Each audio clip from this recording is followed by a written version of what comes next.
To achieve a planned 70% reduction in greenhouse gas emissions by 2030, Denmark will soon tax methane emissions from livestock such as cows, sheep and pigs. Denmark will be the first country in the world to specifically target methane as part of its efforts against global warming, focusing on the agriculture industry.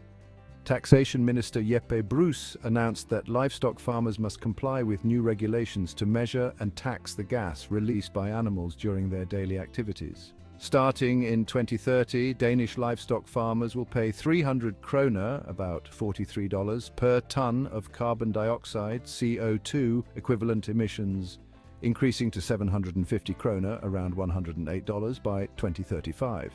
Due to a 60% income tax deduction, the actual cost to farmers will start at 120 kroner, $17.30, in 2030 and rise to 300 kroner, $42.95, by 2035.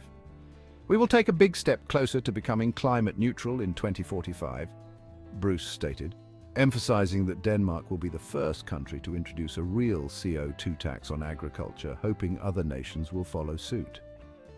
Related, last Christmas, Denmark saw a surge in white lung syndrome, a type of pneumonia also reported in China at the time.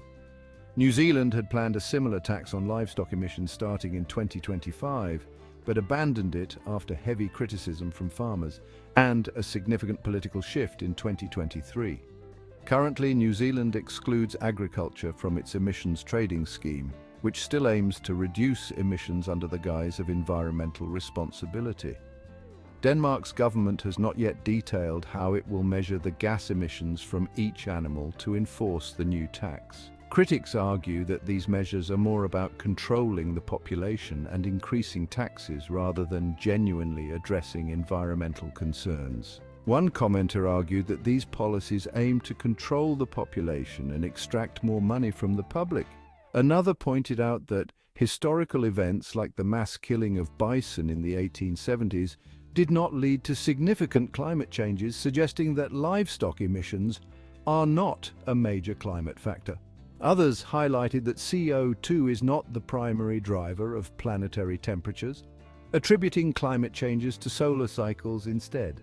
The debate continues, with many believing that the fear surrounding climate change has led to extreme and irrational measures.